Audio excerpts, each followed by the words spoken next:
comes weeks after a search in Kamloops, BC, found evidence of remains of 215 children. While we're prepared to work with the federal government, we simply cannot wait any longer to act. Support survivors, their families, and Indigenous communities. The government announced this together with Indigenous leaders and says it will be working with the communities. It says work will begin immediately.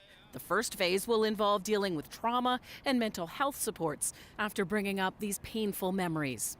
You know, and creating something called cultural genocide, but for us, it's genocide. That's what took place. You wanted to wipe us out. A small, volunteer-driven search for remains already happened 4 years ago on a piece of the grounds of the former Mohawk Institute, Canada's first and longest-running residential school. To this very day, at Six Nations, there are whispers within our community about our missing children and where they might have been buried. It is past time that we find them and bring justice. We don't know how many children in total we're talking about, and again, it is essential that we find out. Initial reaction from families affected was positive. Although there are some issues that will come from it, like trauma, revisited trauma, it's still very good news that they're taking the initiative to do something like this. 10 million over 3 years is a drop in a bucket. The NDP critic on Indigenous affairs says he's been consulting with experts and expects this work will take much longer than 3 years.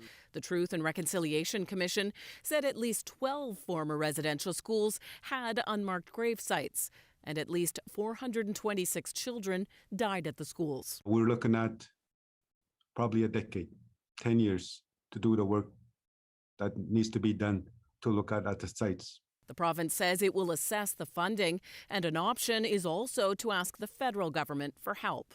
Lorenda Redicomp, CBC News, Toronto.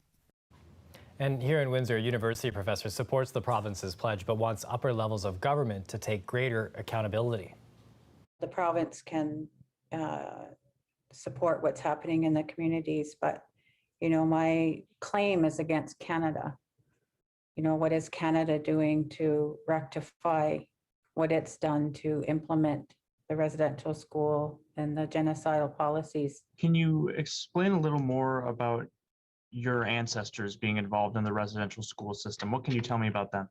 My mother's mother and all of her siblings, and I believe she had 9 or 10 siblings who were all in the Mohawk Institute in the mush hole in Brantford. So they called it the mush hole because they called oatmeal mush, and that's all they were fed. And sometimes it was rotten. My grandmother, after leaving the mush hole, refused to acknowledge that she was Mohawk. She wouldn't speak the language, and that happened to all of her siblings. So that had an impact, you know, generationally. The province has mentioned that this funding is going to go toward putting together culturally appropriate efforts to uncover these burial sites. What are your thoughts on that? We have, you know, culturally sensitive burial and death ceremonies that have to be followed. And, you know, if it's led by anyone else other than the community, then the spiritual aspect of that, you know, wouldn't be addressed. So I think it's very appropriate that the community takes responsibility for that. We take a look now at the COVID-19 situation in Windsor, Essex, the region now marking another downward trend.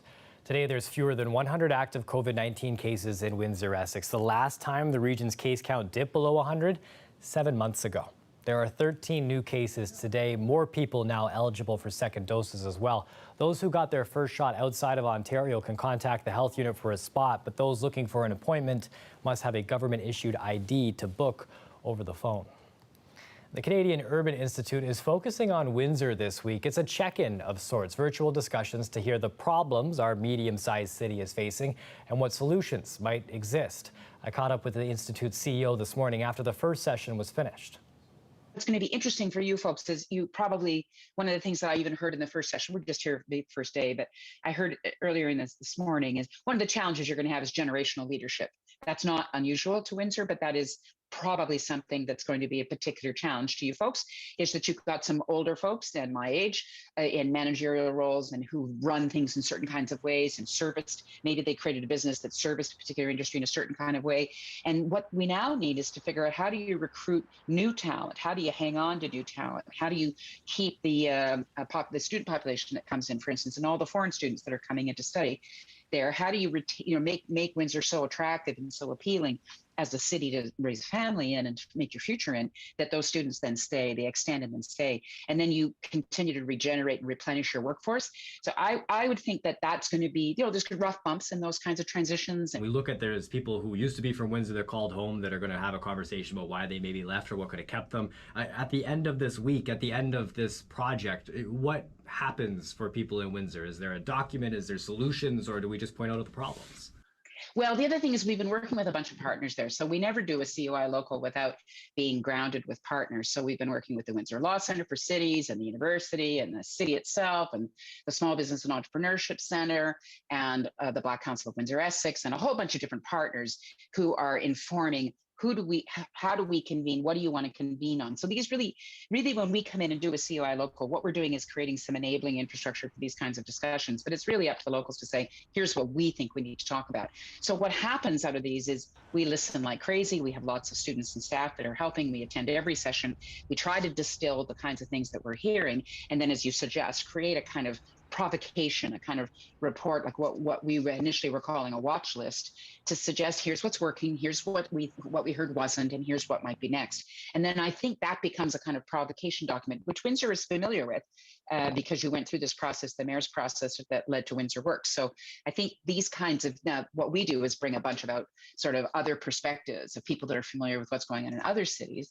But it's really about you folks crystallizing your own sense of yourselves. And these kinds of check-ins, I think, are always useful for cities to kind of do on a regular basis. And then having an organization like COI, which is independent and that doesn't have a vested interest in any particular aspect of Windsor, but wants to listen to the whole. We hope that the report that we'll be able to generate will help spark more conversation and more thinking and more identification of gaps and resources that you need, so that, and we'll get those stories told across the country, so other folks will start to learn what's going on. You can go to our website, cbc.ca/Windsor, to learn how to register for those open conversations that are happening this week. Hydro One has picked its planned route for a new high-voltage power transmission line. Residents, farmers, councillors, they're furious. As Dale Molnar shows us, the line goes directly over the commercial plaza in Comber. The fish flies have descended on the businesses on the outskirts of Comber by the 401, but this is a minor inconvenience compared to what a group of stakeholders say having a high-voltage line going through here will be like. I think that the line is going to have a major impact on the future development of Comber in particular. I don't believe that we had the same consideration that Chatham or Tilbury received. The lines would cross right over this commercial area. The residents and Lakeshore Council have several safety concerns, such as the effects it would have on truckers sleeping under the high voltage lines. And just recently, as a month or two ago, I've been in negotiations with a new company to move in the area, but this type of development has a tendency to chase them off. The preferred route by Hydro One brings the line north of the 401 from Chatham until the Gracie Side Road, then it crosses the 401 and heads to a transmission station under construction at County Road 46 and the Rochester Town Line. Council and the group of residents want the line to remain north of the 401 until it hits the Rochester Town Line, but Hydro One says that's worse. The preferred route scored highest across evaluation categories, which include the ability to reuse existing infrastructure, effects on the environment, and most importantly, from what we heard locally, had the minimal impact to agricultural and residential properties. Well, I'd certainly have to disagree with them. I mean, I feel strongly that there are a lot of negatives coming here through the commercial district and through our future residential zone, that agricultural area is where it should be going. Lakeshore Council and the stakeholders aren't opposed to the transmission line coming to Comber. It's needed for future development. They just don't like the route it's likely going to take.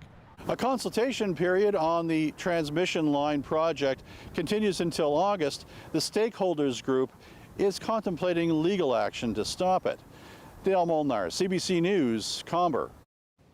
A young woman in LaSalle is being recognized for her green work. She's one of 6 in Canada chosen for the National Young Nature Leadership Grant. Iman Berry works with the nonprofit Green Umo. It's a group that provides educators the toolbox to teach Muslim youth about nature sustainability while practicing their faith. I think that corporations especially should really focus on moving towards actually making meaningful change, because once corporations are kind of working towards that, then we'll be able to kind of make really great sustainable change. But it's one drop at a time, right? It creates a river. So I think that all of us should be working towards it. And I know the Muslim community, we should also all be kind of working towards creating environmental change, which is why Green Umo was created, to kind of bring more information. And all we can really do is educate more communities and make it easier to participate with sustainable practices. Now, each winner gets a grant worth $1,000 to put towards their environmental initiative. Barry plans to use hers to create an Islamic curriculum project for Islamic schools. An unordinary corner on Tecumseh Road East is now quite extraordinary. What had been called an ugly gray wall, now a striking mural. All in an effort by one South Walkerville business to get some attention. But it took a local artist and 2 from Toronto to make that vision come to life. Oh yeah, we did the theme of the Northern Canadian Arctic with the northern lights and other animals and birds that represent that. So yeah, we thought we wanted to keep it super cool tones and super vibrant. That was our goal. When people are driving by, it's super eye-catching and in your face. It's been a big collaborative effort between the owner and the other 2 artists that were involved. My homies from Toronto, Loves and Nick Sweetman, you know, you killed it, and you guys did a great job. It lightens up the atmosphere of the neighborhood, and then on a larger scale, it just brings people together. It shows that people are putting effort into their communities and trying to uplift it a bit, so there's definitely multiple benefits that comes from street art. I think it enhances a plain wall. The walls can be so big and there's really nothing on it. This just adds something nice visually. I've seen a couple new pieces that have gone up, especially during COVID, so it's nice just to stop by, and usually you don't see the people who did it. When COVID hit and a lot of people had to pivot, we were one of them, and we had to close our storefront. So by supporting local artists, we found a way to keep money in the community and still do what we like to do, still support local and help other people out. We don't have a BIA in South Walkerville. We don't have a residents association down here. There's nothing really trying to bring business to the area except for the new businesses that are popping up here and there. So hopefully this might just get some other people into the area, and they'll see these great little shops that have opened recently and maybe make this area a little more shoppable. And who knows, maybe the city will maybe want to invest a little bit more in Tecumseh Road. Everything worked out the way we needed it to for this project to happen. And I mean, look at it. He killed it. It's absolutely beautiful the way they captured the Northern Lights there. Can't wait to go see that in person and maybe pick up a pierogi while I'm out there. A live look now, we see some people enjoying the sunny day right now. Colette Kennedy comes up next with a look at the forecast.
As we turn to weather now, bringing Colette Kennedy. Breezy day, beautiful out there, but last week we had that hot streak, those temperatures up pretty high. Now, when we have spells like that, Colette, that unreasonably or unseasonably warm weather, makes you wonder, is this part of that bigger picture of climate change?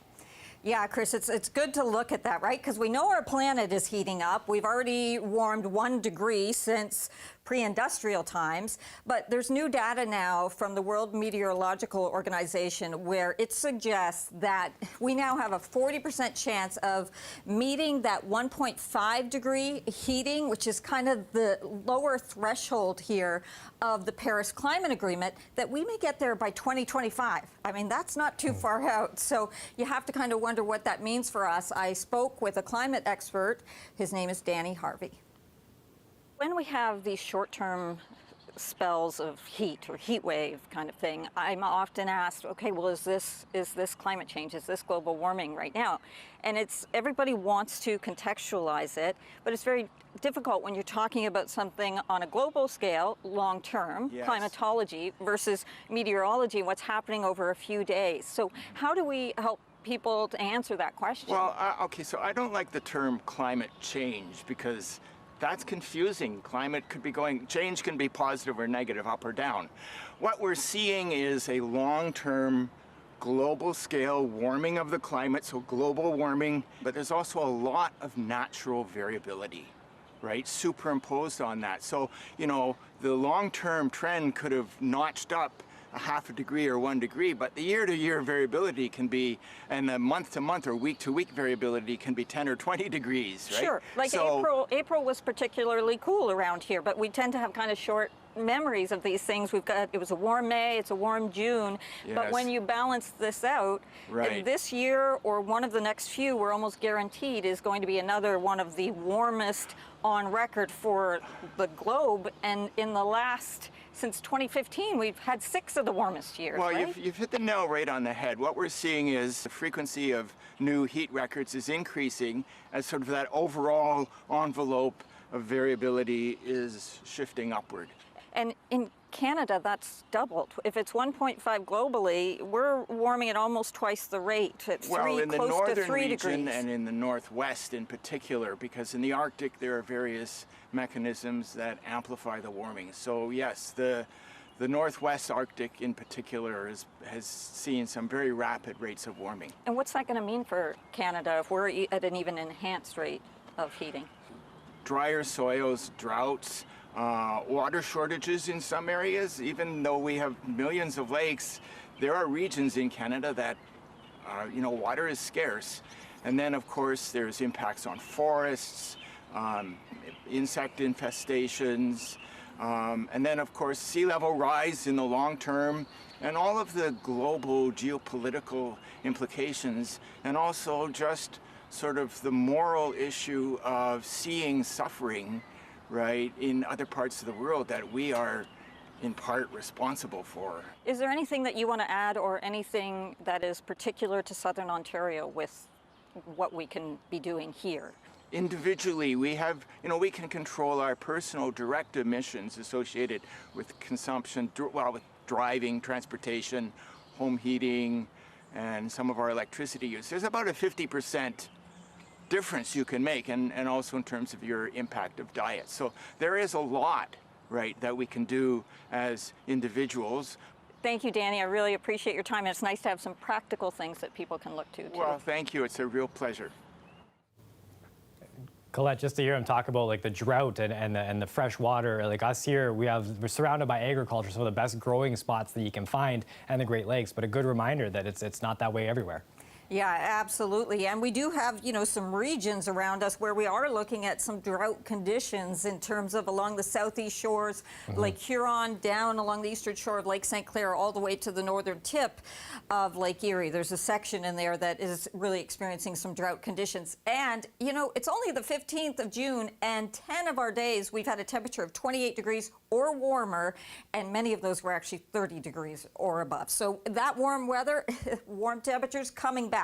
Enjoy drier conditions, cool conditions, and that breeze that comes through. The temperatures rise on Thursday, Friday, the next best chance for some wet weather coming back towards us. But look at these sustained winds, or rather the gusts, sustained winds, though, even have been 25, 30 kilometers an hour.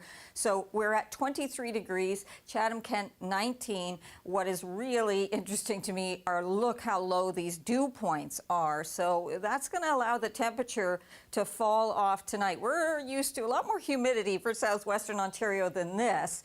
And so it sure has a dry feel. Tonight, our low likely dropping into the single digits. So I do have us at 9 degrees overnight tonight. We could see even a bit of fog development too. So beware of that towards tomorrow morning. Trying to find any active weather in terms of rain in the short term, very hard to come by. A really dominant ridge of high pressure is in play here. So to the east, there's something all the way down in the Gulf. Okay, we're watching this for some tropical development.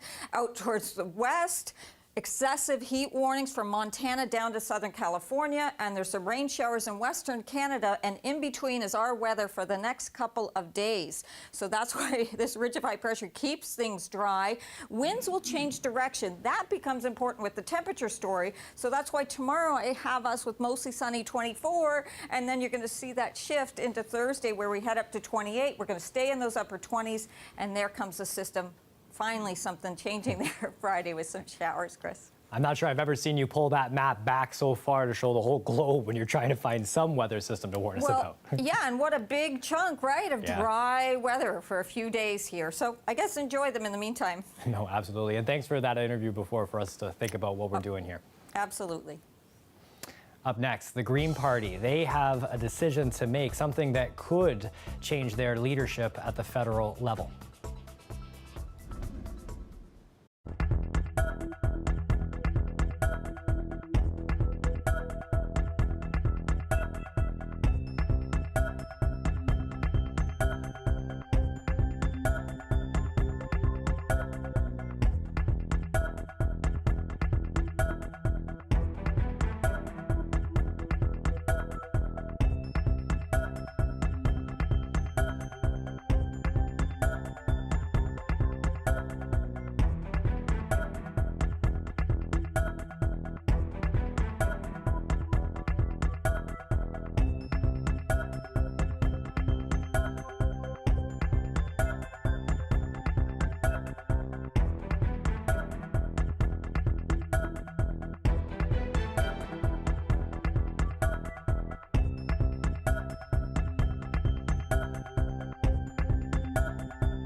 The political future of Green Party leader Annamie Paul may soon become uncertain. The party's federal council could vote tonight to jumpstart the process that could remove her from leadership.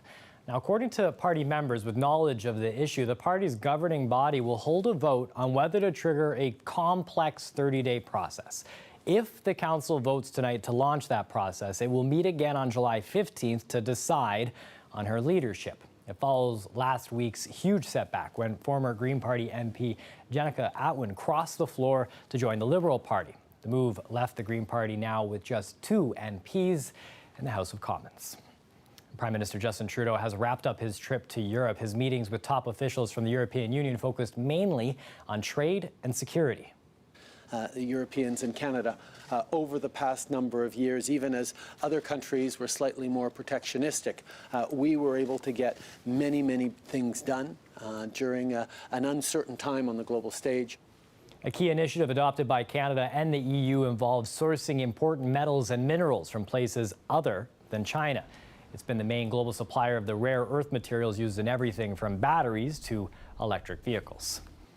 Now, these next images provide proof that a mother's work is never done. Here's a look at some tender moments between a mother elephant and her baby, seen from a drone. They're part of a herd of wild Asian elephants wandering in southwest China. And here she's seen shading the little one from the hot sun with her own body while the rest of the herd sleeps. When the bugs get too pesky, she picks up a twig in her trunk to swat them away from the sleeping baby. When she's kept the flies at bay, she can then be seen caressing its back with her trunk. A lovely reminder of what's out there in the world. That's it for CBC Windsor News. Don't forget, for news anytime, go to our website, cbc.ca/Windsor. The Rick Mercer Report, it's up next. Thanks for watching. Have a good night.